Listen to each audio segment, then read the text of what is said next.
சின்ன பிள்ளையா இருக்கும்போது அம்மா சமைச்சு குடுத்து நம்ம உட்காந்து சாப்பிடும்போது அப்போல்லாம் அந்த அருமை தெரியல. பட் இப்போ நம்மளே சமைச்சு நம்மளே சாப்பிடும்போது தான் அந்த ஃபீலே தனியாக இருக்குது. என்ன அப்படின்னா, நமக்கு என்ன வேணும், எந்த காம்பினேஷனில் சாப்பிட்டா நல்லாயிருக்கும், எது பிடிக்கும் எது பிடிக்காது அப்படிங்கிறதையும் நம்மளே சாய்ஸ் பண்ணிக்கிறோம்.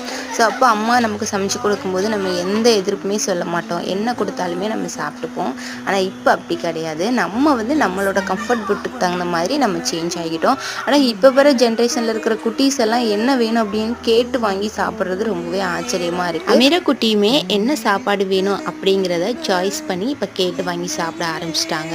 ஸோ இப்போ இருக்கிற குட்டீஸ் எல்லாமே வேறு லெவல் தான். ஸோ குட்டீஸ்க்கு என்ன பிடிக்கும், நம்மளுக்கு என்ன பிடிக்கும்னு பார்த்து பார்த்து நம்ம வீட்டில் சமையல் பண்ணிக்கிட்டு இருக்கோம். இன்றைக்கி என்னோட ஃபேவரட் கம்ஃபர்ட் ஃபுட் தான் ரெடி பண்ணிக்கிட்டு இருந்தேன். வெண்டைக்காய் ஃப்ரை, தூதுவளை ரசம், பேட்டப்லாம் வறுத்து எடுத்துக்கிட்டேன்.